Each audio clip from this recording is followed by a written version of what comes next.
Hello and welcome to Guy Cocker's Video Games Podcast, episode 19 on the 11th of September 2013. I'm your host, Guy Cocker, and on this week's show I'm joined by the editor of MCV Magazine and the owner of London's first and finest gaming-themed bar to discuss the week's news, address your feedback and give away some cool prizes. My first guest today is Chris Dring, the newly appointed editor of games industry bible MCV Magazine. Chris, thanks very much for joining me. I know you've been on before, but you're a proper guest rather than a minor contributor, I would say, from my E3 podcast. Yes, thanks delighted to be here. Thanks for joining me. How are things over at MCV? All change. Yes, I read. We've got some changes going on there. Our MD, the founder of MCV, 15 years MCV's been going, is leaving us. Devastated, but and big news for you as well. You're the editor, about to be editor in November. Yes, which is an honour because obviously some real leading journalists have had that role in the past. So big shoes to fill. Well, we will talk about that in a moment. I'll introduce my second guest. His name is James Dance.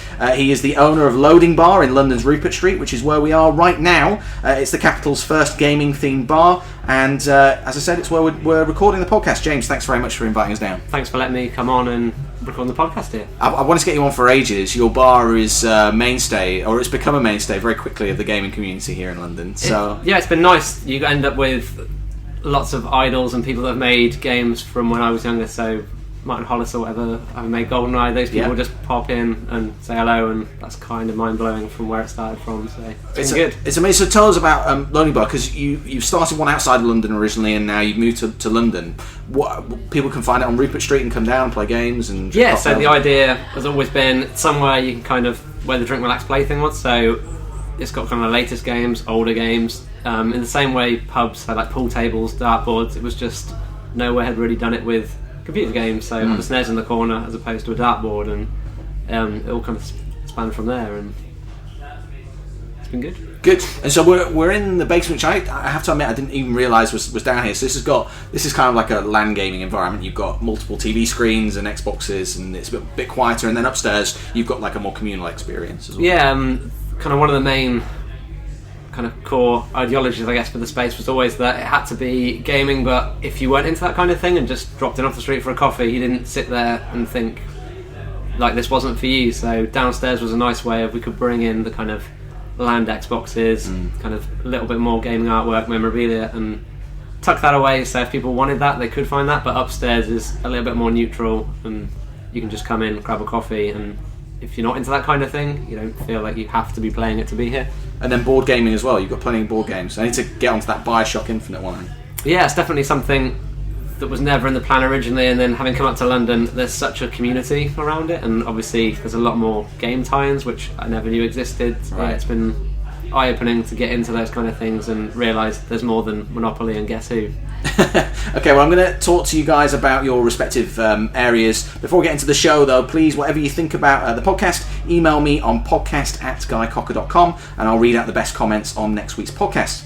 So, Chris, tell us a bit about MCV Magazine. It was something that I wanted to read growing up. I remember it was MCV and CTW back in the day when I was I think I was producing a database at school for a video game store, and I was really desperate to try and read MCV Magazine. It's been huge for a long time, but a lot of people might not be familiar with it, I would imagine. Well, CTW is obviously a lot older. It started in the 80s, and at the time one of the editors of CTW in the mid-90s, Stuart Dinsey, was there for a long time, and then he went his own way and started up his own publication with a group of Germans actually called MCV, and then the German lot sort of went under the UK arm, carried on, and that was 15 years ago the first MCV came out. We've just done issue 755. I've done 300 of those issues. So almost half. Yeah, I'm getting there. The longer you stay, you will get to a half. And it's a weekly trade publication. It goes out to retailers and developers and publishers and everyone in the industry, hopefully. We write about all the latest developments. It's kind of a paper more than a magazine, although it looks like a magazine. We also have a website, obviously, which does very well, and it's done very well this year, which is run by Benjamin Parfit. Yeah. So that's what MCV is. Yeah. And you just one of the best pieces I've written, honestly, genuinely, recently was about sort of how FIFA went from just the creation of FIFA and how it became such a massive property. And you were saying, I mean, I was surprised to hear this, that it was one of the best performing pieces on your site recently. Tell us about that particular piece. Well, I earlier in the year, it's 20 years of FIFA this year, and I wanted to do a history piece on FIFA, and I pitched it to Michael, who's still the editor of the magazine at the moment, and he said to me, I know a guy, Tom Stone, who's at Warner Brothers, TT Games. He worked on the first FIFA game. You should speak to him. And so I called him up. I did a brief chat with him about the game, and he mentioned names and people that I got in touch with, and it spiraled. And what was supposed to be one interview spiraled into 7. And they were hours long, and the last guy I interviewed was an amazing man who was the producer of the first FIFA, a guy called Bruce McMillan, and he made me cry. And if you read the feature, you will discover why. And at the end I thought, well, I didn't entirely sure that I could do it justice. Really, it's them that tell the story, and I just stuck their quotes in the right order. And we put one up on the site. It's a long form piece. They don't normally do as well as sort of short, sharp breaking news stories, but it got it had legs, and it spiraled, and it appeared on all these Reddits and all these sort of things. And by it's now our second largest story on the MCV site for the entire year. That's amazing work. I was surprised to hear that. I thought it would, because sometimes you don't know when you're writing those long form pieces how well it's going to do. No, I've done a couple this year actually, and they've all done okay, but not as well as that's done. So I'm delighted, and people say lovely things, and I've never had people say lovely things like that before. So you're going to be, as you said, there's big changes. Stuart has moved on, or he is in the process of moving on. Yeah, he's in the process of moving on. And you're taking over the reins from Michael French as editor. Yes. Are these big sweeping changes that are happening, Chris? Well, it was supposed to really be Stu moves on, Michael steps up, and I step up, and it was supposed to be that simple. But then obviously Will Freeman is going freelance on Develop, which he's developed our sister title. We were a bit upset about that. We love Will, and James, who is our incredible deputy editor. He's the guy who works behind the scenes and makes everything work like clockwork. Is given the opportunity, quite rightly, to take the Develop editor role, which he's taken. And so actually, it's a few more changes than I'd have liked, but it's exciting times. It's one of the most exciting point in the industry. The next 3 months, 3 months are going to be incredible, and just hope that. And we're just going to enjoy the ride. So you're like, so great, you get the big job at MCV, but oh no, James has left. So you're you're like, oh god.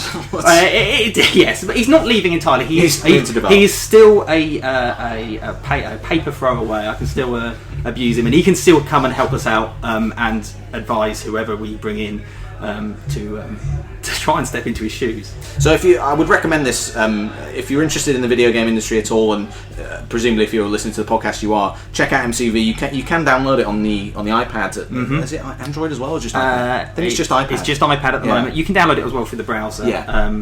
And if you're in the industry, you can perceive it. So drop me a note, and I'll try and get you on that subs list. Right, good stuff. And James, so your bar, really, what's the focus for Loading Bar? What do you want to achieve with Loading Bar? Is there a grand strategy to have a chain of? It's a good question. Bars? It's been something that's evolved. So originally it was kind of like more retro games, and then because it was a university town, people wanted to play newer games without having to buy them. And Twisted Logic, people would happily spend £3 for a beer and buy lots of those beers to play a £40 game rather than just buy the game and drink at home. So it worked that we brought in more of the newer titles. Then cocktails was something that happened kind of by mistake, and as much as we brought out a menu that had games company like drinks on them, and it was Capcom that first got in touch and just said, "Oh, we've seen your stuff. Would you do one for us?" Right. Okay, sure, why not? And so make a cocktail for them. Having done the G&T virus for them, we then picked up other work. So we did Deus Ex on the Beach for Square Enix, and then it just kind of carried on from there. Then we did the 6 video game cocktails for The Guardian, and that piece came out Christmas Eve, and because it was one of the last things they posted before they shut down and disappeared, that exploded and did the kind of Reddit, did the tour, and then we just got known for doing that. So that was something that was never in the business plan, not something I'd ever kind of strategized and gone, oh, this way. It was just something that we started doing, and I've got a great photographer that I work with, and we just keep coming at things. And then last year was the 2,100 shot sculpture for Hideo Kojima, so it's just getting bigger each time, so I don't know. Eventually it'll probably end in disaster when we do some 2 million glass super skyscraper and it all falls to pieces. But it's just evolved. I think it's just, as the industry's changed, you just have to be flexible in if something's kind of got quite big, we do that. So obviously indies are now a big focus, so we're trying to give them a space to just come and show off their titles really and make it easy for people to do things rather than we only do this, so it's only next gen. It's like we'll do whatever people ask us to do. And so on that subject, I mean, one of the big things you did recently was E2, which was kind of an accompaniment to E3, but also an alternative, like showing off more indie games, like you said. Yeah, the E2 thing was to do something around E3. Because I knew we were going to be in London. Originally, it came around with an idea that with the World Cup, you always had they'd cut to other venues, and I was like, you never see anything like that with kind of reporters are there, but you never see how reactions go down over here. So something I spoke to different websites about, and then Keith Stewart obviously tweeted about doing something in a pub, and it just snowballed from there. And Keith Stewart's over at The Guardian, we should say. Yes, yeah. And then George Backer, who works for Hot Sauce Interactive, those two were chatting. I got involved, like, we've got a space and would love to do something like that, and it just snowballed from something very small to Sony sponsoring it, PlayJam, who are doing GameStick, sponsoring it, and lots of developers that weren't at E3. And because it was smaller, were very eager. There were a few we approached who said no, and then got back in touch and went, oh, actually, in hindsight, like, yeah, we'll do it. Yeah. Because it was very easy, that it's just you turn up with your laptop, you show your game, that's it. We don't need you to do any kind of media appointments. So I think it appealed to people that it was just about, I can show my game off and lots of people can come in and play it for free. And so you had commentary of like the press events and also the likes of Mike Bithell down as well. Yeah, right? In the evenings there was the live show with a lot of the developers that showcased in the day, then kind of doing interviews and commentating on E3. In the daytime it was more traditional Expo or Eurogame, like a mini version with just about kind of 10-12 developers each day showing off titles. Okay. I want to ask a question. A person on Twitter last night, I think you've seen this already, a person on Twitter saying if you had any questions for either of you to get in touch, and one person who is Ben Gilbert, at Real Ben Gilbert on Twitter, said, what in the world is a gaming bar and gaming themed cocktails? What? Like, do you get a lot of people responding in this way, saying why a gaming themed bar and why gaming themed cocktails? A lot less than when I first started preaching about this stupid idea I had 4 years ago. So I think as they've come more into it and there's a lot more types of place like this around, people are more accepting. But yeah, you do get, what is that? And I guess the answer is it's just like a normal space, but there's games in it. So having been to Japan a couple of times, it seems like it's more of a thing in Japan, definitely. Yeah. That was definitely the inspiration. So 8-Bit Cafe, 16 Shots, there's a whole, those spaces have done it for years, well before gaming was even, I guess, a subculture. They were still championing it. So those were the places I saw and wondered why that hadn't been done over here in any kind of variety. And luckily, with games suddenly exploding, companies are far more eager now. They want people to try their games, and they understand kind of social media. It's all about people just trying your product, not just sticking some billboards up and then they'll go and buy it. They're a lot more protective of their money. Have you been to any, in your travels, Chris, any good gaming themed bars around the world? I actually haven't, but the James came to us, or we came to you, I think, years and years and years ago when you were at your original bar. Yeah, I approached, it was when I was setting up the idea, and I went and spoke to different venues in Falmouth, and just, it was kind of cafes, kind of being naive and going, do you make any money out of this? And I guess luckily Falmouth people were nice enough to talk to you honestly about, I make a living, or you don't make loads of money, but it's a nice lifestyle. And it was one of the game shops that just thrusted me MCV and went, this is, like, have a read of this, it'd be interesting. And about kind of 4 months in, I reached out to them, and it's been one of those things that through that, because it's read by industry people, it's brilliant for people just come to you afterwards. So as long as you're prepared to put something out, it's amazing how eager people are because they've read it to then go, and I think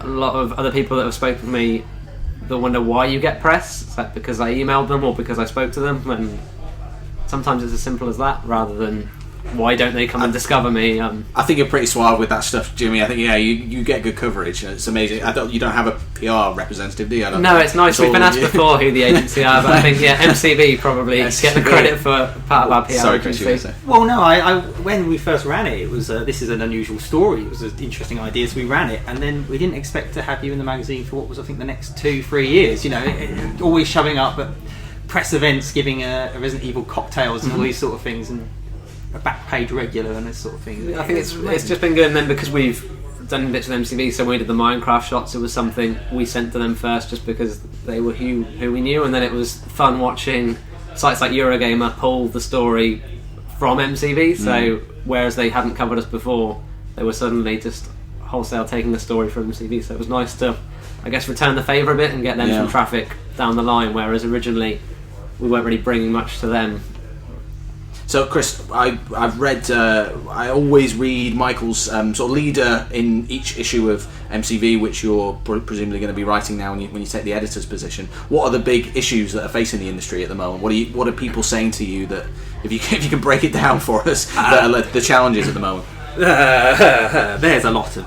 are many challenges in this industry. Obviously, a lot of our readers are retailers that are going through a really difficult time over the last few months. In fact, to tell you what, an interesting story at the moment is the charts. This week, the number one in the charts, if you saw, was Saints Row 4. For the second or third week? Third week in a row. It beat Total War Rome 2 by just 200 units. But of course, the UK charts don't include digital sales data, and Sega's revealed their digital sales data in the UK. And if they had included it, it would have added on an extra 73,000 sales. So Total War would have been the real number one by a really big margin. In fact, it would have been one of the biggest single format launches of the year if we'd counted it in the charts. And that's one of the things that Yuki are trying to do, and everyone's trying to do, is trying to get these digital charts happening so that we know how big the industry is at the moment. Because if you look at the charts at the moment, the industry's tiny, we're all falling, all going to die. July was the worst month on record for boxed game sales. Ever in the history of the industry, since it's been tracked by ChartTrack. Which is obviously sounds really bleak, but we don't know how well Minecraft's doing on Xbox Live Arcade. Well, we know it's doing well. We don't know how well. Sure. And there's things like that. But there's not a negativity around the industry at the moment. There's optimism because in a week, a certain blockbuster comes out, which will change everything. And it's not even. Yeah, it's less than a week now. Isn't 6 days until the biggest launch, which might well be the biggest launch of the year. We are talking about Grand Theft Auto. We are talking about, just to confirm. Yeah. It's exciting, and I always speak to all retailers. We have a board of retailers from Asda to the independent retailers, which there is still quite a surprising amount to the Asdas and the games and this kind of stuff, and they are seeing record pre-orders, and they're incredibly excited. And then we're hearing things that they've never seen in the industry before, and that's two massive consoles come out in the same, in the 7 days of each other, 8 days. The closest we've had before is Xbox and GameCube, and that was 8 weeks, I think. So it's unprecedented stuff that's about to happen. Is that good or is that bad from a retail perspective? Is it? It's busy, but I think we need some momentum in the market. The problem is that you get Call of Duty comes out, it does very well, it does well for a couple of weeks, and then nothing comes to sustain that momentum. It falls apart. We're in that stage now where the economy's starting to recover. With there's not so many games on the shelves anymore. There's a need to sort of get the momentum. New consoles can do that. 2 new consoles come back to back. They're going to fight it out. They're both going to sell out. They're going to advertise the hell out of it. They're going to spend a lot of money. Gamers are going to win out. Retailers are going to win out. And it's exciting. So is that, you said that they're going to sell out? Whenever I interview, Fergal from Sony, who's the MD, or whoever it is at Microsoft, they always say it's going to sell out. That's not just marketing hyperbole. It's actually. I wouldn't worry about it if you're a consumer, because they're very good at it now. PlayStation have done quite a few, and Xbox have done quite a few. But they've also. This has been a long time coming. There will be a limited amount. There's not going to be that much stock on day one. All the people will be queuing up and buy it. Day 2 there'll be some more. Right. Then day 3 there'll be some more. And then you if you want one for Christmas, I should think you'll get it. If you want one for Christmas, you'll get one. Okay. It's just hopefully they'll be in short supply. But yeah, it's always a nice media story, I suppose, for those guys. Anyway, if it does sell out, that's what they kind of want. They want headline. They want it to sell out, but they want there to be enough. They don't want to. It's a difficult. A lot of people say it's great PR, but it's actually a difficult balance because you don't want people to go. Particularly Xbox. This is a very unprecedented situation. If you can't get a PlayStation 4, there's a chance you might get an Xbox One instead, or vice versa, and that's where these two people. That's where they're a bit worried. They want to make sure there's stock on shelves. So if you want a PS4, you get one because they don't want them to go to the other rival. So that might be a good PR story for them, but I think they'd rather have the money in the bank.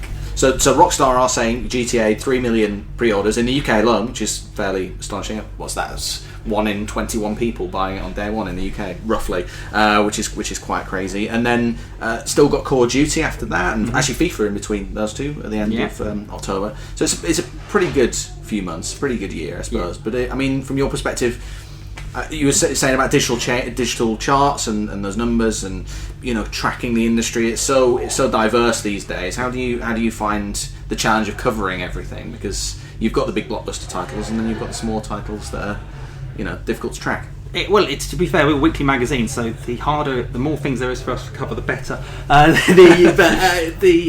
It is really hard to track. Actually, it's difficult to know as well what's interesting, what's not. You can't. It's very hard to predict anymore. Normally, you can tell this company's going to release this game, and you can work out how much marketing they're spending on it, how big they'll think it will be, and then you can gauge what's important to them and what's not, and what might be important to consumers. Indie titles, they come out of nowhere. They come out, they appear. Some people like them. Suddenly they're a Minecraft, or a Terraria, or whatever, and it's difficult to know where those next ones are going to come from. So, but it's all part of the fun. It's what we do. It's a good part of the magazine where you break down the TV spend to try and see like how much is. Oh yes, we do a lot of marketing. Games. That's more of a retail resource, so the retailers know which games they think publishers are going to spend the most money on. I tell you, I was going to. Sometimes though, we end up running a marketing story about something, and then the marketing plan changes. So one of the difficult things of a weekly is that it's great pleasure because you can break news stories, because most monthly magazines can't do that. But then you get into situations where, when I joined MCV, Wolves went under. Members, they had a distributor that distributed games to Wolves, but also distributed games to Asda and Tesco, really important player. Wolves owned that distributor. So when Wolves went bust, that distributor also went under. But we were told on the day of deadline that distributor would be saved. That it was going to be saved. They were going to buy it out for £1. And so we put on the cover EUK, which is the name of the distributor, sound for £1. We put it on the front page. It went to the press, and the next day they went under. So the magazine came up the day after that, and we just looked really, really silly. So that's I wanted to ask you, finally about MCV, whether you were aware how coveted the Tweet of the Week feature is within the industry. Having worked in offices where people have been featured, it's always a proud moment whenever you're featured in Tweet of the Week. We didn't expect it to be that coveted. Have you been featured, Jimmy, in your... Luckily, yes. It's the thing that, because we've got it in the bar, I'll leave my copy here, that's the one, anyone industry related will double check that when they come in here, just to see it's the first page, or who their colleague is that's in it, and as long as their company is in there, they'll take that. They're very happy, and the office has done its job for the week. Yes, or sometimes people don't like being in it. We discovered that as well. We didn't expect it to be that big. It's something that I think one of our sister titles did originally, and it was interesting, so we started doing it. It's called News in 140 Characters. I don't think we've ever featured a news story in those 140 characters. But it started off as something. It became such a thing that we now really we spend a lot of time on that section, and it's obviously quite a small section of quite a large magazine. So you must have to track so many tweets from so many people. Yeah, we follow a lot of people now as a result of that section. But it's great. And Jimmy, before we move on to... so I call you Jimmy. So Jimmy is James. You prefer James or... we'll go Jimmy. We'll go with Jimmy. So Jimmy, people can come down and check out the bar. Do you have to be over 18 to come in? Or no, you don't. It's one of those things we always get asked. Obviously, if titles are over 18s, you can't play those. Alcohol, same difference. But as far as people coming down, it's normally something we push earlier in the evening, just because after 8 o'clock, that's when people are doing cocktail shot sets, and they still can come in. It's not the sort of place you probably want to be sat with people necking shots. But there's no restrictions on that side. They can come down, grab a milkshake, smoothie. And it's Drink Relax Play on Twitter. You've got a website as well. Yes, so drinkrelaxplay.co.uk. That ended up coming around because, as good as loading is for representing all things games, getting any of those URLs or tags or they're long gone. Difficult, so I can imagine. It worked well, and it explains what we do a little bit more than obviously loading doesn't tell you anything. So all right, guys, thanks very much. We'll talk about the news and competition prizes in a minute, but thanks very much for that. Okay, competition time now. This week I have another competition from Team 17, this time for 3 codes for Superfrog on PlayStation 3 and Vita. All you have to do to be in with a chance of winning one, and I have 3 codes for each version actually, I should say, so put in your email which one you'd like, which you have a preference for. All you have to do is tell me which year Superfrog originally made an appearance. If you can answer that, send it to podcast@guycocker.com and I'll draw the winners next week. Last time I had 3 copies of Worms Clan Wars to give away on PC. Thanks again to the lovely guys over at Team 17. All you had to do was answer this question. Worms Clan Wars is developed in the UK by Team 17, but in which town are they based? The answer is Wakefield, as I'm sure you know, Chris. And the winners are William Valelli, hopefully pronouncing that right, Jason Forster, and Jake Cocker, no relation. Alright guys, hopefully you can help me answer some of the emails that we've had through this week. The first one is from Simon Breeze. He says, here's a question for you. Why do games feel the need for you to have to press start just to get to the menu screen? I'm playing Assassin's Creed at the minute and it's driving me mad having to press start. Why not just take me straight into the menu in the way that COD does? Do you know if there's a reason for it, or is it just to get you to look at the title page? Keep up the good work. Hoping for a podcast soon after the break from the specials that you did. And that's from Simon Breeze. Pressing start, this is the big issue on on menu screens. Do you know if there's a reason for this? I don't. I guess is it a tradition? Yeah, I don't know if it's an urban myth or something I read, but with the Call of Duty mention, it was something. There was some time limit they had that you had to be able to get from putting the game in to being in an online game, and that was one of their kind of mantras they wanted, and that's why I think it's like 2 button presses and you can be in a match playing, and I think it's that kind of thing that certain companies and games want to keep you or get you straight into it as opposed to you putting another game in. From a usability perspective, that makes total sense. My bugbear was sometimes it can still happen, but in racing games where you it was always, I think it was Burnout 3 where you'd have to press start and it would say, do you want to quit? You really want to quit? And you go yes, and then it asks you again, and then it would take you ages to restart a race, and then there'd be a loading screen. When I'm playing racing games, I want to be able to restart really, really quickly. But it is a slight bugbear. It does happen in a lot of games where you'd load it up and you have to press start to get into it. So obviously it's driving Simon up the wall in Assassin's Creed.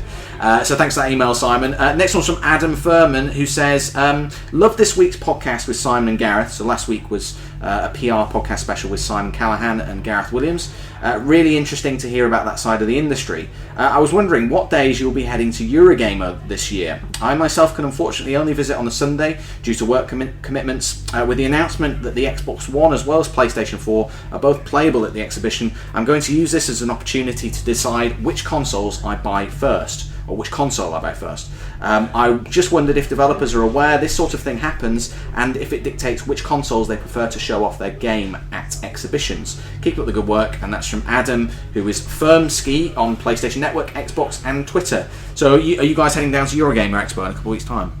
I'll definitely make a cameo in some capacity. There's a lot of things happening around Eurogamer Expo, which. A few events. We'll be doing bits and pieces, events, pre-events. We've got Mount Your Friends, the indie game, on the Wednesday, the UK Championships of that. Cool. So that's a couple of games industry people pulling that together. Nice. What about yourself, Chris? Are you an attendee? I might be. Okay. I am going to the Eurogamer party, which is the night before. Is it Wednesday night or Thursday night? Thursday night, okay. I'm going to that, definitely going to that. I'd like to go to the Eurogamer. In fact, I only went for the first time last year. It's a fantastic show. Right. I do. It's very different to the really bombastic things that you normally get. It feels a little bit more friendly. Like E3, you mean? You like E3 and Gamescom and right. these big shows, which it's more about the big stands almost and the long queues. Nobody likes long queues. Get down, play the games. The 8-hour queue for Titanfall. Titanfall's going to be at Eurogamer, I believe. Hopefully less queue, but maybe. Looks like they've got loads of great hands-on time. And the question there about what does that dictates what developers decide to play their games on. A lot of it's actually decided by media relationships with the platform holders. Okay. So, for instance, Battlefield 4 was Gamescom was only playable on PS4. Yeah. And I was told that by Sony. So Sony obviously arranged that. Likewise, Xbox One was FIFA. And this is the Assassin's Creed almost certainly be PS4. As for Watch Dogs, because Ubisoft have a relationship with Sony on those titles. That might decide a lot of those big games anyway. Right. You see this a lot actually on advertisements at the moment that are all over London. Grand Theft Auto is, there's the logo at the bottom is just PlayStation. So, and I know those guys have had a bit of some issues up to launch with sort of leaking details and stuff. But you see that a lot. Those are deals basically done behind the scenes for. So sometimes it's based around it. Like Call of Duty is always Xbox because the DLC lands on Xbox first, isn't it? So. It's co-marketing. Some of it's obviously. I dread to think how much Xbox have given EA for that FIFA team up, but normally it's co-marketing thing. So PlayStation will help pay for those adverts, and so they'll get their logo on it. PlayStation did it last year for FIFA. Actually, PS3 was the console of choice for FIFA this year. Obviously, it's Xbox. It's interesting behind closed door stuff we're going on there. I'm going to be heading down to Eurogamer, so if you're heading down, drop me a tweet. I've never actually been before because it's in my previous employment. It was always a bit of a conflict. It's the enemy. It was the enemy. So I look forward to going down there this year. It seems like a really good show. I'm going to be doing something with GamesIndustry.biz, I think. Anyway, hopefully going to be doing some stuff with those guys. But yeah, we'll see you down there, I suppose. Okay, thanks very much for your questions, guys. Email me at podcast@guycocker.com and hit me up on Twitter if you want to ask something on the show. Okay, time for the news section. I've picked out this week's big and interesting news stories. There's loads here. So I want to ask what my guys think. First up, obviously, iPhone 5C, 5S. I actually missed this last night, but I've caught up on the news. The big gaming thing here is Infinity Blade 3. Any Infinity Blade fans? I like Infinity Blade, yeah. And that's it. What do you think? iPhone users? Are you going to pick up the new one? No, I'm not going to pick up the new one. I don't care anymore. Is that because you don't care in general, or has Apple lost its touch? Apple's iPhone's as good as the Nokia, as good as and it largely depends on what apps you like and Android and all this kind of stuff. It's just that I don't think they're not. I remember when phones started off, each new generation of phone that came, each new Nokia felt like a completely different, and now we're getting to the stage where it's all really incremental improvements. I understand that obviously the mobile geeks out there will love them. We work with Mobile Entertainment on one of our sister titles. They're really excited by it. But my iPhone 4S is I still can't. It's so much more expensive. I can get myself a SIM-only contract. I don't know why I would. They are so similar these days. Infinity Blade though is I love Infinity Blade. Yeah, actually the 4S is a classic design. It's got a certain weight to it. Yeah. It's like quite reassuring. I think. They all look a little bit the same. It is the same as the old model, isn't it? I think with the new fingerprint scanner. That was the big fingerprint scanner. That's what I've always wanted in a phone. What do you think, James? Yeah, and then there was the budget model as well. Which the 5C plastic keyboard. $479. It's very expensive. Which is, I think Apple's the only company in the world that would knock £50 off the price of a £500 machine and say it's a budget machine. And some new colours. So there's something, I guess. Are you an iPhone user? I was. Then I got an iPhone 5, and that was stolen from the bar. Oh no! My own stupidity for leaving it on the side, so I'll take the blame for that.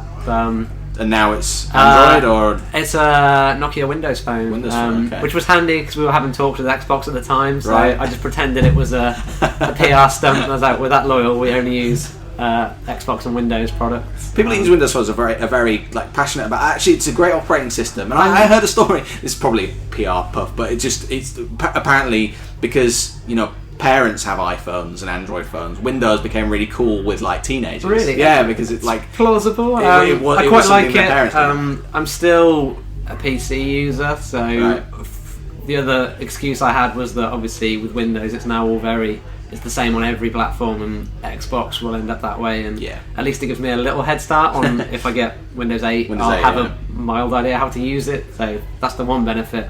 But relearning everything that I got used to on iOS was definitely took me a few weeks because it's just second nature on iPhones, and a lot of it doesn't do that. Actually, I might get slight trouble for this, so I might have to cut it out. But that tile-based interface is actually, I think it's something that Windows kind of pioneered. You see it filtering into other things. This year's FIFA has a tile-based interface as well. Tiles.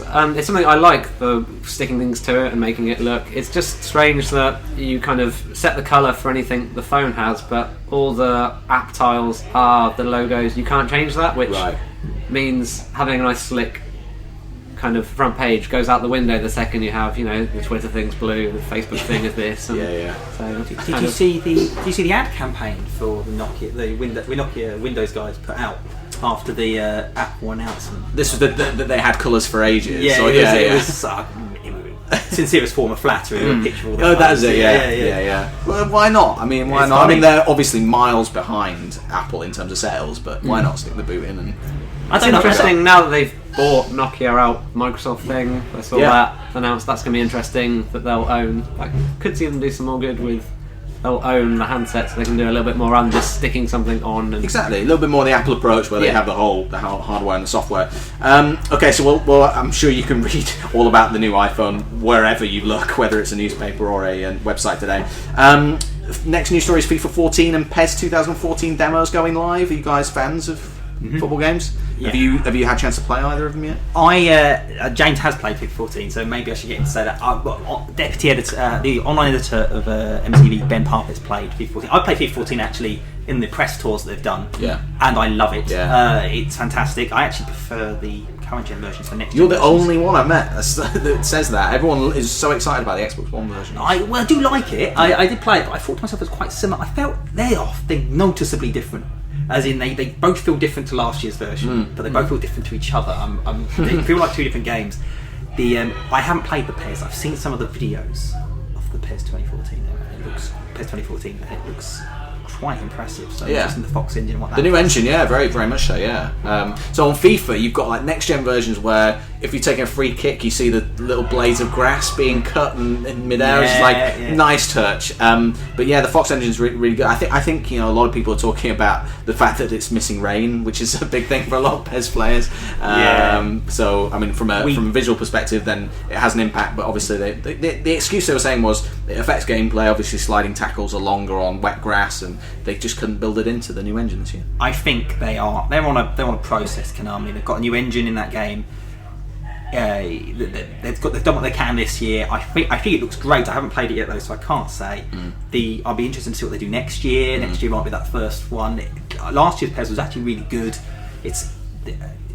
They are, in terms of sales, they are a long way behind. They are a long way behind. I mean, they used to have the advantage of there being the football gamers game of choice. They're not. Yeah, renaming players was something when I was younger. You could kind of, I could put up with that and kind of added charm to it. And then I know it's such a big deal for so many people that it doesn't have the licenses. And there's countless articles that they can't do it for both. It's not going to happen. So and it's not as good anymore. I think that's the big thing. It's kind of overtook, and then it's nice that it's swapped, and then it's still it'll be interesting to see what they do with it when it does go next gen. And we were talking about it upstairs as well.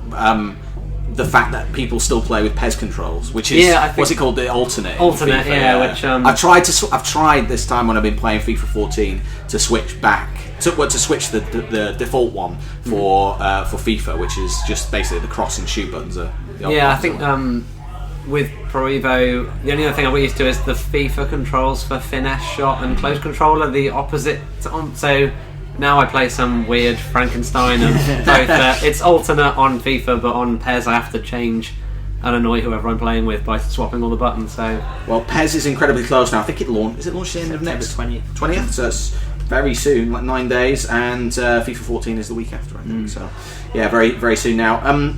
Wanted to highlight a game that's getting a lot of positive coverage. Ubisoft's beautiful Child of Light. It's from the director of Far Cry 3, and it looks to be like a watercolour adventure that's Japanese RPG-esque. Have you seen it, Chris? Yes. It looks nice. Looks very good. It looks stunning. There are a lot of these games coming out at the moment. I mean, I don't mean this in a negative way. I mean, there seems to be a lot of games where they're trying to be new.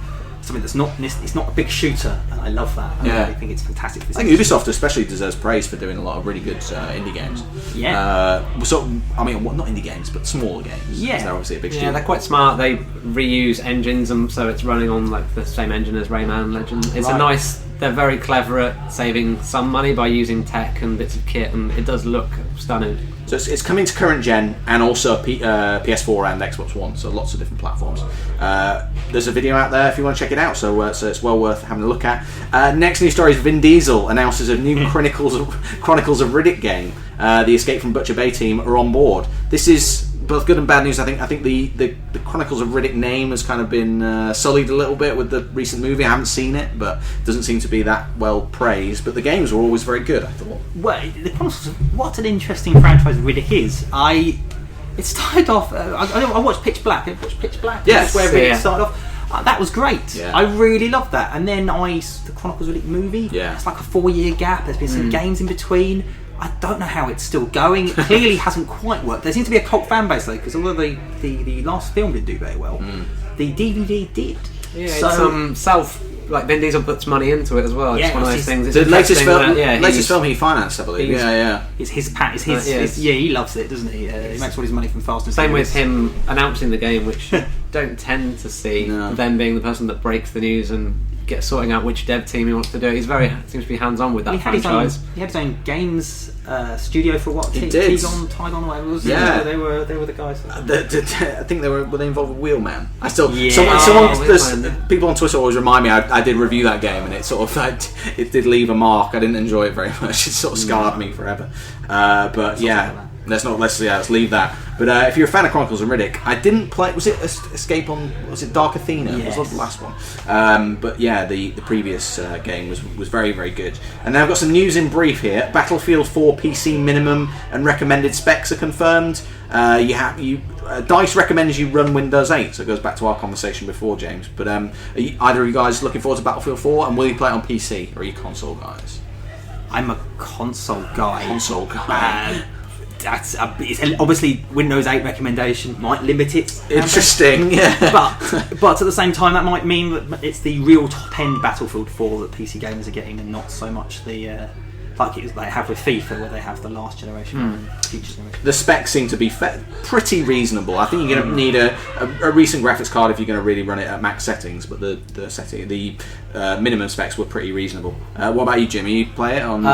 Again, console, unfortunately. Right. I'm a PC guy now, so I'm really interested in this. I still need to get back into the PC market. It was just something right away from growing up that never really had a PC that was up in that bracket. So console was nice. It ran straight out of the case, and I could get on with it. But that might be interesting for the Xbox One version. I suppose if you want to be a conspiracy theorist, that they might have built it on that platform, then ported it across, I guess. How do you feel about Battlefield 4? I mean, it's obviously it's got its fan base, but I'd say at the moment, Titanfall and Destiny are possibly overshadowing things like Call of Duty and Battlefield. Yeah, definitely. Titanfall caught my eye when they did the trailers, and Battlefield's just one that I haven't got into. I've played bits of the last one, and I think it seems to be a lot deeper. There's more depth to it, the squad mechanics, and I'll look to play this one. The reveal in Stockholm was interesting for the choice of music. With the Total Eclipse of the Heart. Yes.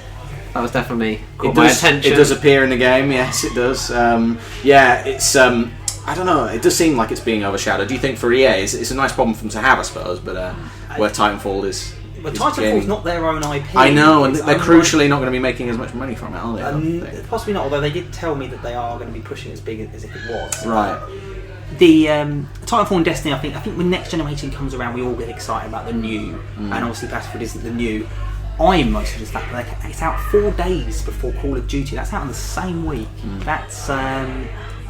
That's going to be a difficult decision. Yeah, it was something they did last year with the big kind of rivalry where Battlefield, all their marketing was very the one against the other. They were very bullish about it. It was actually a couple of years ago for Battlefield now. It was 2011, wasn't it, I think? Yeah. So it's been a while, but they were very bullish about taking Call of Duty down. I think they've been less so about it. But they do still say it. It's about market share, I think, for those guys. Battlefield 3 did very well.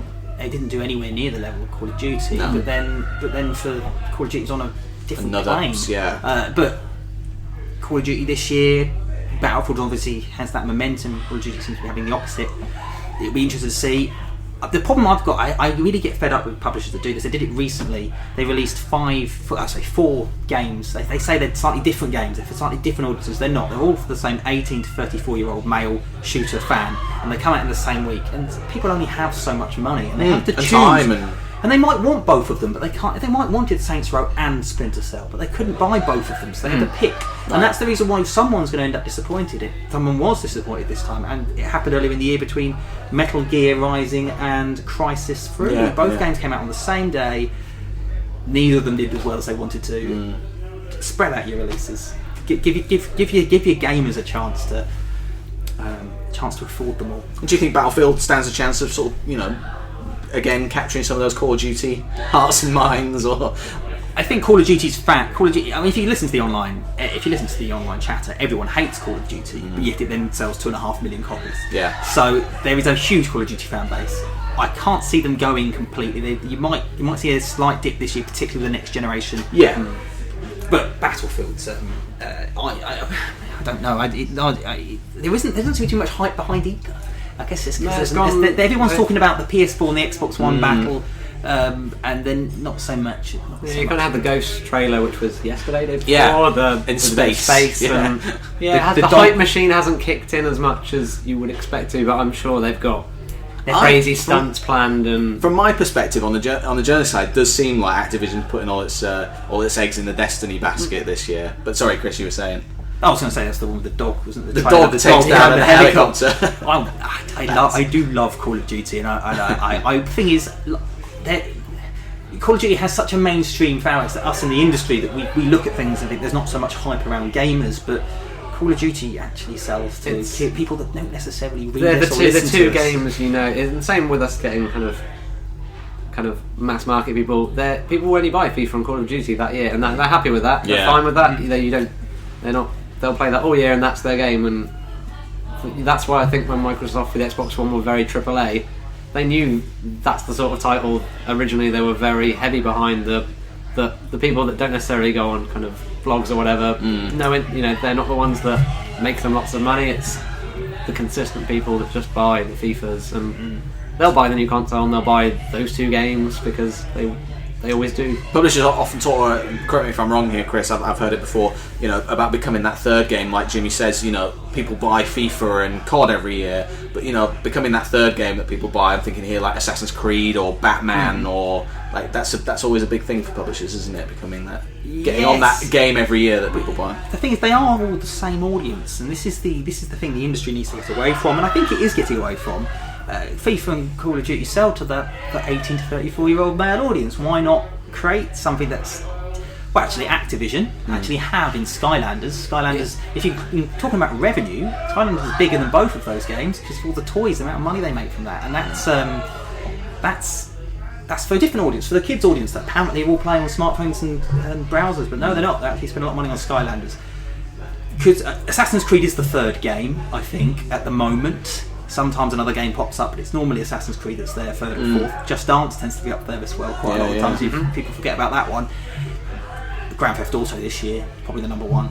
So Grand Theft Auto, to put it in perspective, so you ran a story in MCV a couple of weeks ago that FIFA had just surpassed 3 million, or just passed 3 million sales in the UK, whereas Grand Theft Auto, Rockstar is saying they're going to do that in one day. Do you think is that correct? I'm really nervous of pre-order things, only because if you remember when Nintendo launched the 3DS, they told us, and told the world that they had 140,000 pre-orders of the Nintendo 3DS on launch, and then they sold 100,000.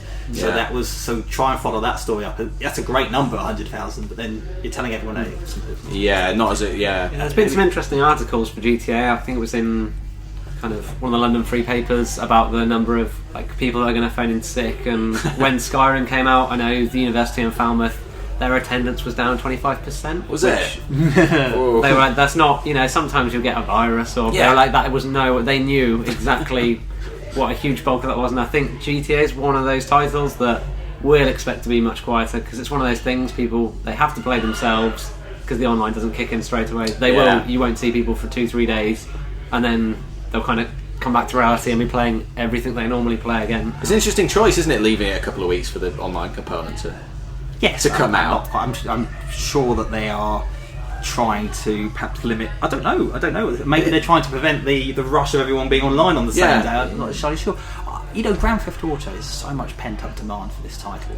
It's GTA 4 actually isn't the most successful title of this generation. Nowhere near Call of Duty levels. So the fact that GTA 5. So on paper, I could say Call of Duty and FIFA is going to be the bigger games this year, but obviously that figure that you quoted me there, and in general the huge demand behind it, it's going to be.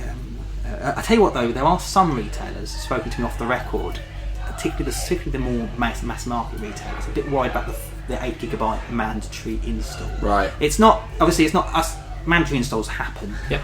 But GTA has such a mass market audience, such a big people audience. Might not realise. There will be some people with 4GB machines. Yeah, the older Xboxes. And that's easy enough for the games of the world. They can sit there and say, they can ask the people when they buy the game, have you got the right hard drive? Do you need this USB stick? That kind of thing. But Aunt Doris in Tesco, Doris behind the counter at Tesco, know. Don't ask that question, and that's where there might be some issues. There might not, but at the same time, it's going to be this earth-shattering. It's going to be interesting. Going to be big next week. Next news story, just because I've written down loads here. We don't have to comment on them all. Halo 4 lead designer has joined Dead Space developer Visceral. Scott Warner is now design director on an unannounced title.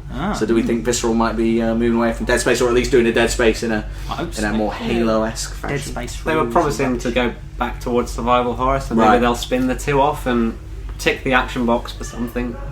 Get him on board for that. I still need to finish Dead Space 3. Actually, I'm a fan of the Dead Space series, but I love Dead Space 1 because I miss survival horror, and then they went away from it. They did what Resident Evil did, and I was really disappointed. As long as it's not Army of 2-4, I don't mind. Assassin's Creed Liberation HD is coming to consoles in 2014. This is the Vita version that's been remastered for PC, PlayStation 3, and Xbox 360. Did anyone play the original on Vita? I've not completed it.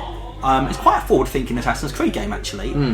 But what, in terms of female protagonists? The whole thing. It has the costumes, doesn't it? You can change to different kind of like profiles, isn't it? Like I kind of wish they did some of it in the actual, quite disappointing Assassin's Creed 3. But I quite liked it. It's not perfect, but I think if you don't have a Vita, and a lot of people don't. No. It's a good opportunity to pick that up. BioWare has a new boss, replacing the Doctors who left. I think was it last year actually. It's the Star Wars chief of Star Wars: The Old Republic has stepped up to the plate on that one. Relic, Riot, Volition, and BioWare devs, quite a lot of developers, have announced The Long Dark, which is a first-person survival sim set in the northern wilderness. Did either of you see this news story? I didn't. I haven't seen that one. Don't worry. I just thought it was noteworthy for the amount of talent. So Relic, Riot, Volition, and BioWare.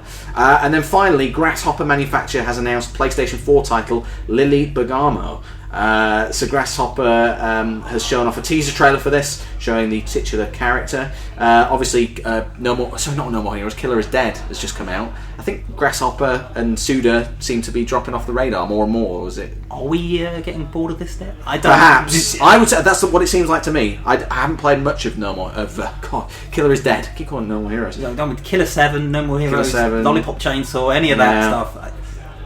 Do something different. Yeah, exactly. What do you think, Jimmy? You a fan of those games? That's the title that had a little bit of backlash before it came out, wasn't it? Yes. With so I think sexism stuff it's interesting seeing how people's approach to those games have changed, or how they're kind of interpreting them. I did plough on and sort of begrudgingly finish Shadows of the Damned. But yes. Even I'm getting a bit tired of the Grasshopper games. But anyway, Grasshopper Manufacture has announced the PlayStation 4 title. That's it for this week's news. If you want to find out more about these stories, you can find the show notes on my website. Okay, time to talk about what we've been doing, as well as my guests. Find out what's on your radar, what might be of interest. Let's start with you, James. What are you playing at the moment? What are you looking forward to? It's one of the urban myths of owning a gaming bar that you get to sit around playing games all day. So the list of things I haven't played is shameful. I think Chris and I get that as well. What? You just sit around playing games all day. Lately, I picked up Payday 2. Yeah. Really enjoying that. The only thing that was a bit annoying was it didn't have kind of local co-op, so you couldn't system link it. Right. Jeez, that's... Which was... I stupidly bought it and 2 copies for here, and on route to coming back here, looked on the back of the box and just kind of went, on console? Yes, so on Xbox. Then we still haven't managed to make it work online. I don't know whether that's because both consoles connect through the same router, that it still has an issue. But I'm really enjoying the game otherwise online. I need to play a bit more of it. I played one mission on PC, but it's a great. It's one of those great concepts. Yeah, it's kind of it's up my street with it being. It's got the little randomly generated element, so it doesn't feel like you're playing the same thing over and over again. You obviously love robbing banks. So. Yeah, it's good. It has got one minor pet hate of mine, which is the Call of Duty leveling thing. I can see why they do it, because you don't want to give a player lots of tools, then take them all away as they level up. But it does seem annoying that in a lot of shooters you kind of start with nothing, so it's twice as hard for you as it is when you've played it for 40 hours and now you have all the kit. I would have liked a little bit more to play around with the things it has higher up, because you see these high level players with hacksawing open cache points. C4ing safe doors and you're there. Because it's been out for a couple of weeks, so presumably some people are quite high level on it now by this point. Yeah, I think I was speaking to a few journalists and it was, I think, a rare occurrence they wiped their profile, so I know a few people were heartbroken that they'd leveled up their characters, obviously kind of playing it to put the hours in to then do the reviews, and were informed that they did all that in the work. Interest of fairness, I guess, but I know a few of them were distraught that they'd then have to kind of start all over again if they wanted to keep playing it. Which, first world problems, but still annoying. I guess it's interesting. It means they're going to be less inclined to be talking about the game because they're not going to go right back to the beginning. So. Anything else that's on your radar? Obviously, we were talking about Grand Theft Auto. I presume you guys have pre-ordered or like going to be playing it? I haven't pre-ordered. I pre-ordered the last one. It was back when I was still working as a chef. Took the day off work. Was mocked by the owner because he was kind of semi-retired and was bemused at why I sat indoors all day waiting for a game to arrive. The same problems a lot of people mentioned with GTA 4. It just didn't have the character to it, as far as I can tell. You know, the mobile phone, that having to do the kind of going out for drinks. It just didn't. That was an option. Capture my imagination. I think you had to do a little bit of it with. I remember you had to take I've forgotten her name. The girl that could become your girlfriend. But that was an option. But it was a nice mechanic that once they were your partner, you could have the lawyer that could get your. I liked all those touches. This one seems like they've got a lot more in there. There's increased in that perspective, the RPG element. So I'm looking forward to that. It'll just be finding some time. Sure. I'm sure I'll make time for a bit of GTA. Retailers were saying, I think again, MCV news story, certain retailers were being told not to send this game out until Monday, because it's coming out on Tuesday. And traditionally, some retailers post it out a little bit earlier, just in case there's problems with postage. But Rockstar are very adamant. They don't want that to happen. I can understand why. But I have actually heard some great stories about Rockstar and Take-Two and what they've done with retailers. I'm not a massive fan of GTA. I actually really loved GTA 4 until it got too big and I couldn't take it anymore. Didn't have time. But I've heard some amazing things they've done for shops. There's independent retailers who have come to me, particularly ones abroad, that are saying, "Can I, any chance you could ask them to see if they could help us out because they're not selling it out and I might not have time to do a midnight launch." I've gone to them and thanks to I got an email back from Indie telling me this is amazing. They really sorted us out. They are they really partnered very well with them. Cool. So, and they really supported indie retailers. That's the best thing. I mean, everyone supports game. They're the market-leading retailer.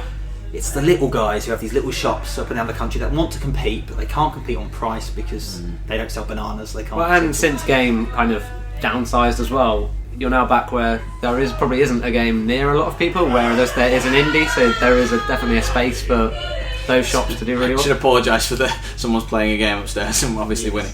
I mean, game, like you said, we were talking to someone that works at game upstairs, and they're maybe don't have that scale anymore. Yeah, kind of even in London, that I guess before, like now, our nearest store would be the game that's in Hamley. So I know they've got midnight launches for GTA and FIFA, so we'll do some nice overlaps with those guys. But there isn't like a flagship store as such. Is there one in Hamleys? Because I was putting it into Google Maps today and I was trying to find one. There definitely is, down kind of tucked away in the basement, which is where you do tend to see games in mainstream. There was a bit of a retailers. fallout between.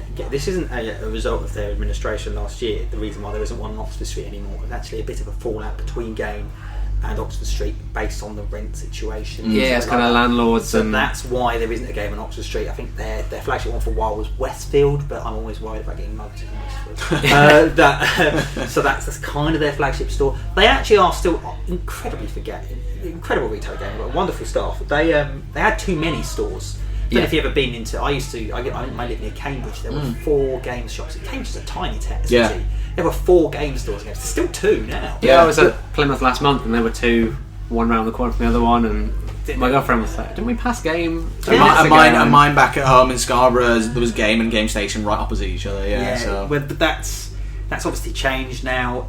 Martin Gibbs, who's the CEO of Game, he's a Game Station man. That's where he started. That's where he came from. Game, and you can feel that in Game now. If you go into Game, yes, it's the bright brand and the colourful thing, but they've still got the cool reward card where you get points and things like that. Because Game Station was always a more sort of hardcore, like that's difficult to describe, isn't it? But you've seen the more successful brand. It was a gamer's shop. It felt it was a little darker, a little dingier, a little bit more hectic. You had like the consoles, the pre-owned, they had the retro range as well, which there was the news story rumor that they were burning cartridges, which I don't think was ever proved or disproved when they bought them out. But you could pick up a SNES in there, which kind of £30, which is what they did, and they had a fan base. People went there, and Game they were largely the same as game when they went under, but there were too many. It's a shame the Game Station brand's gone. I actually heard recently it might even come back. Yeah, there were different rumours of it being resurrected, and you had. But really, game today is a bit of both. Yeah. And they did this one. I love their work. You've got the reward card where you get experience points. So when you pre-order your first game, they give you extra experience points, and you get money off. But yes, aside from that, but you're right. There are fewer shops and there are fewer HMVs. HMV. There are fewer blockbusters up the road from us, and it's just the whole midnight launch thing that companies are moving because of online retail as well. People were getting them a day before. You don't quite have the same need to have to sit outside a shop to get it at midnight because it's going to arrive on your doorstep at 9. Hopefully, anyway. My post seems to arrive quite late. 2 days early. With obviously, Shop 2 was famous for it for a while, and Indies in the same way, and I think that's where publishers, because they got so much flack from other shops that were doing it properly, you've got to kind of level it. The only time I ever took a week off to play a game or a day off to take a game was Call of Duty Modern Warfare 2. I'd never done it before, and I thought, you know what I'm going to do? I love Call of Duty. I'll take a week off. I ordered full week, though. I think I was planning to go away at the end of the week, but it's Monday, Tuesday. I had this whole thing. Yeah. And I ordered it from HMV online. And it didn't come. It got lost in the post. So it never came? Never. I ended up getting it. Just buy it. I ended up having to... I used my influence a little bit to be able to cancel it early. So I have to wait normally for 60 days or a ridiculous amount of time to prove that it's not going to come. I got it. They got them to cancel it for me, and I went and bought it from Argos. Yeah. But it was... but I didn't get that towards the end of the week, so I took the week off and I didn't... What a waste. What do you do instead? Just cry. Oh, that's a sad story. What about yourself? I don't think you mentioned your games that you're looking forward to or that you're playing at the moment. I'm playing XCOM: The Bureau Declassified. The Bureau XCOM Declassified. You've got it upstairs. I was talking to Jimmy about it. I love the original XCOM, and the Bureau. I haven't played it yet, so I'm interested to hear. I dreaded it. Yeah. Because it's been 7 years in development. I know Ken Levine worked on it at one point. Yes. It's. I flew out to see the studio and wrote about it for Pocket Lint, one of my very few trips that I've taken, and it's a really interesting story because it has been so long in development. It was a first-person shooter. It's changed so dramatically. But I've not played the finished game. I'm a big XCOM fan. Oddly, for someone who plays Call of Duty and a lot of more mainstream titles, I when I was about 54, I don't know. 9? I used to go around a friend's house and played at XCOM Apocalypse, Year of Enemy Unknown, Terror from the Deep. And it's a really geeky fan thing. So when it came out last year, actually, we're talking about next gen consoles. My most exciting release this year is going to be Enemy Within. So when I got the game last year, it's a masterpiece, absolute masterpiece. Game of the year for me, without a doubt. This year, I dreaded the Bureau XCOM Declassified. It's not really XCOM. Sure. So I'm pleasantly surprised. I quite liked it when I played a couple of hours of it in America, but the reviews have been middling, and actually quite a few people have not liked it. I'm surprised by that. It is so rough around the edges. Graphically, it's a very interesting setting. Graphically, it's horrible. Some of the dialogue, you sit there and you're given 3 different options to talk to them, and you say all the things. Complete waste of time. There's bits you have to traipse around the base, it takes a while. But the core mechanic of you fighting the aliens and having these 2 guys with you, once you've levelled them up a couple of levels, it's really satisfying, and I really enjoy it. In fact, I want to go back and play it now. Right, talking about it. So, I was pleasantly surprised, and people say it's not very XCOM, but it has a lot of XCOM traits in it, and some of the things have been redesigned clearly to match the alien ships in XCOM in the Bureau. Are the same style graphically as the ships in last year's Enemy Unknown. So there has been some crossover going on there. I agree. From what I played, I've only played a couple of hours of it. I agree completely what you're saying. The graphics aren't that great. The art style I quite liked. The dialogue is terrible, but that core mechanic of commanding your teammates and sending them out, they said they took inspiration from Full Spectrum Warrior, which I liked back in the day, and it feels really, really satisfying. And it's got Jim Robinson from Neighbours in it. So I didn't know that. Why is that not on the box as a key feature? Anything else that's on your radar at the moment? You said Enemy Within. That's the expansion pack for XCOM. That's coming November, isn't it? I think. Enemy Unknown was the last game that every time I closed, I'd get a text from my girlfriend at about 2:30, 3 in the morning. I'd be like, it was really busy, and I'm still up on the floor because I'd be sat there, kind of get onto it once everyone had left about 12:30, and just it's a time vacuum that you just keep doing one more mission, and I've got an ongoing joke on Twitter that whenever somebody announces anything that comes out anywhere near Enemy Within, I always go, how are they going to hope to? I did it with Xbox One. How's Xbox One going to survive when it's out a week after XCOM Enemy Within? It was announced at Gamescom though, and I went to the presentation, and for whatever reason I'd missed that it was I thought it was an entirely new game, and obviously the question at Gamescom this year is, is it coming to next gen? And I was asking that question, and they were looking at me weird, and I was like, what? Obviously it's an expansion, so why would it be coming to next gen? But I played it, and it's the video. You can see the mechs, and it just looks really cool. I'm hoping for base attacks. Right. Yeah, it would have been nice. That was the one thing that was missing. That they must be able to do it because you build your base. You'd think there's a way of mapping that. Well, there's 50 into a maps. level. I'm expecting every time. How many maps are in the original? Is it a similar size to the original? The original has only a handful of maps. I love going into Russia, and the amount of American diners they have in Russia is astounding. But Enemy Within has 50 new maps. It's more than just a DLC update, isn't it? There is every time I said. They say there's more to announce. I say base attacks, and I get this look of. Don't ask that question because I don't know how to answer it. So I'm assuming that there is going to be that in there.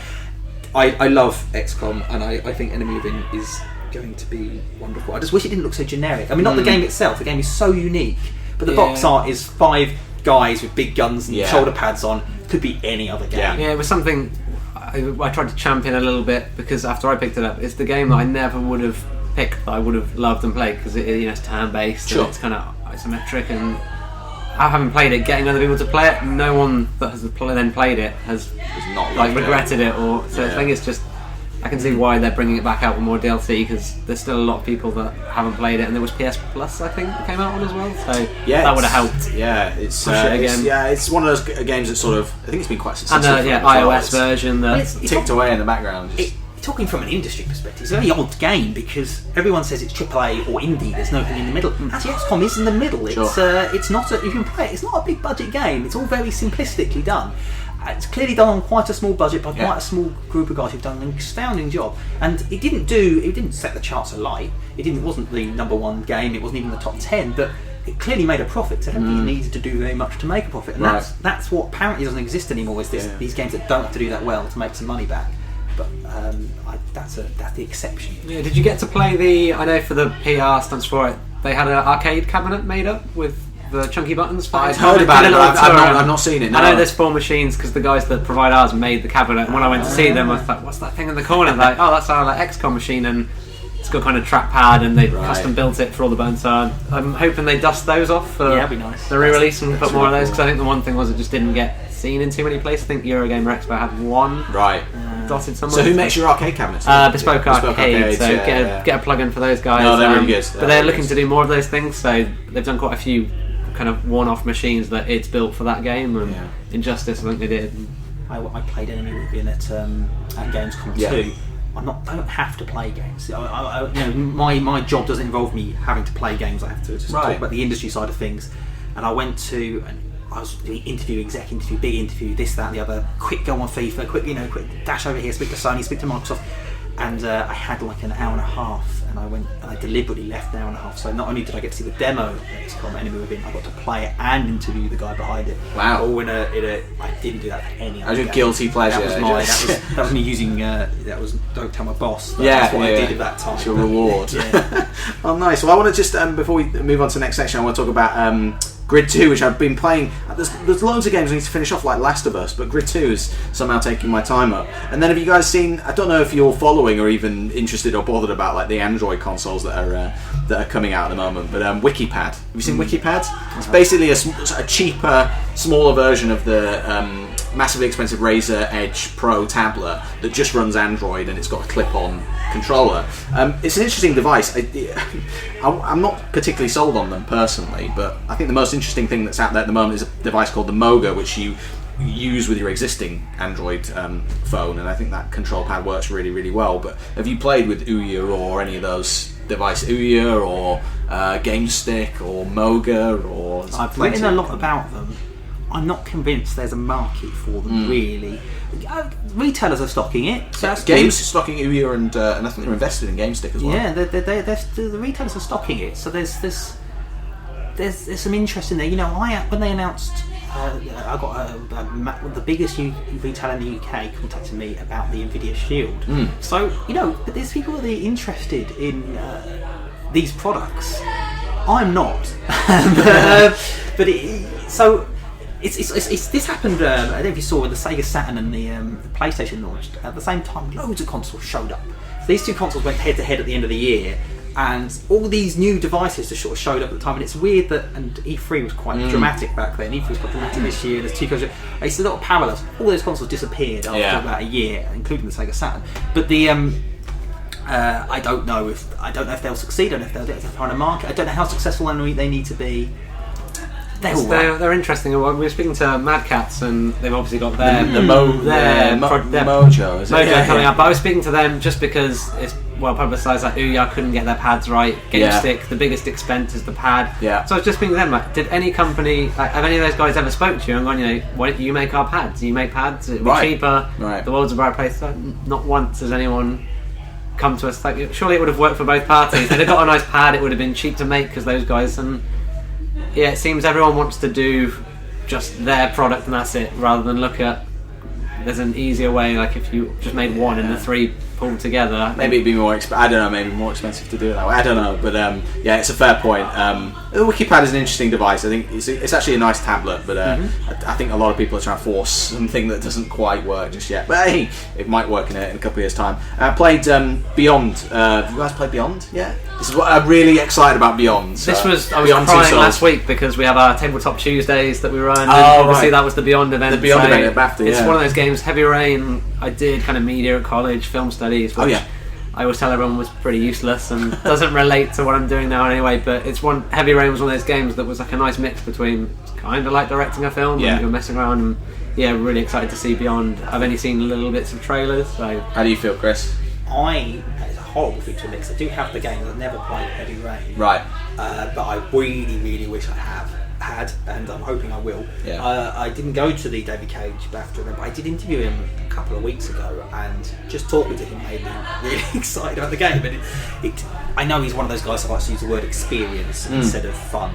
But this is what I was saying earlier. Games that aren't for the same 18 to 34-year-old shooter audience. The games that are for... I think it was in the MCV piece, wasn't it? The clip they showed had a gun in it, and he was saying that's the only part of the game that has a gun. There are no other guns in it. That's what I tweeted when I was sitting in the PS3 conference, PlayStation conference at E3. I tweeted, it was that Afghanistan scene instantly lost a bit of interest in Beyond. And I spoke to David about it, and he went, He said, I was interested by that reaction. He said, there's nothing like that anywhere else in the game.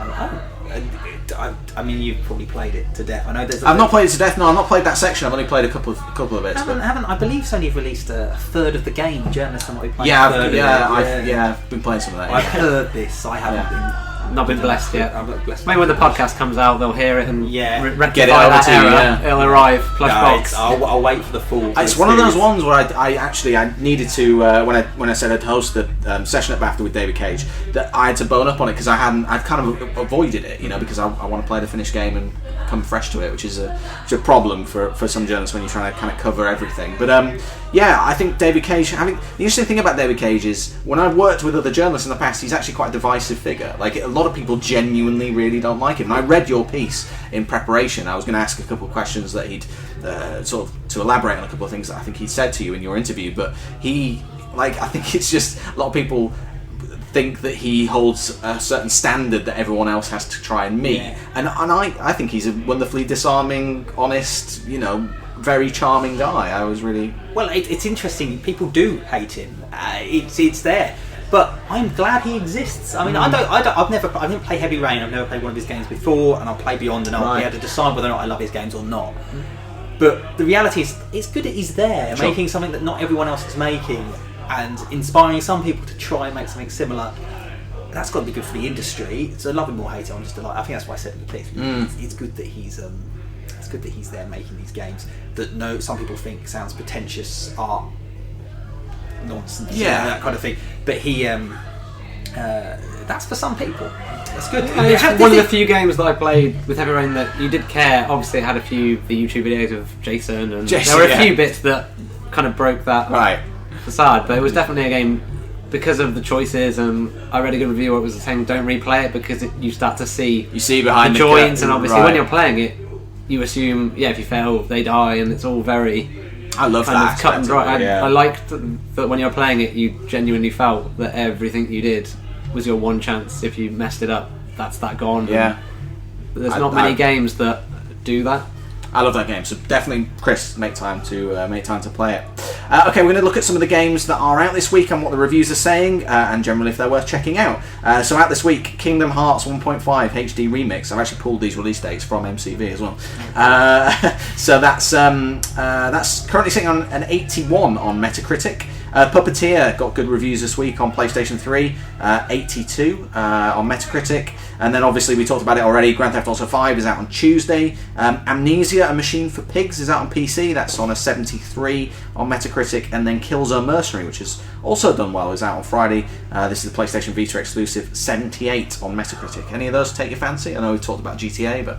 Puppeteer is definitely on my stream. Luckily, with E2, with Sony sponsoring it, originally we were going to get lots of kind of pre-release titles. So Beyond was going to be here, and then at the last second there was a conflict that we couldn't have the code that was at E3 because whatever media deals that you don't want to be kind of exclusives are not exclusives all of a sudden. But one of the things we got at the very last second was Puppeteer, and it definitely caught a lot of people's attention. Everybody loved it.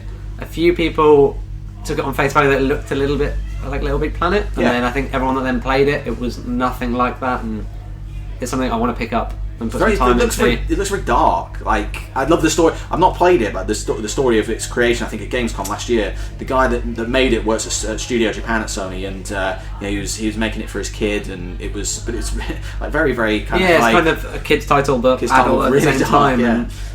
So I'm excited about that. What about Killzone Mercenary? Is this enough to if kickstart the Vita? If those dates are from our website, that word Killzone Mercenary came out last week. Did it?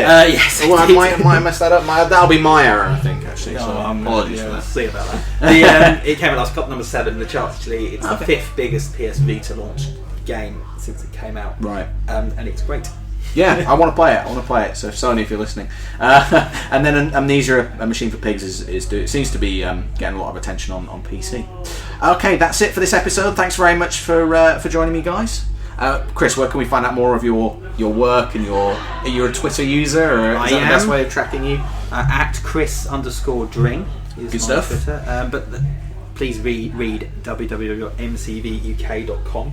That's where you will read my work and the work of my fantastic team. And if you're a member of the games industry, get in touch with Chris for a subscription. Yes, as well. yes. I'm hoping I'll probably be bombarded with emails now.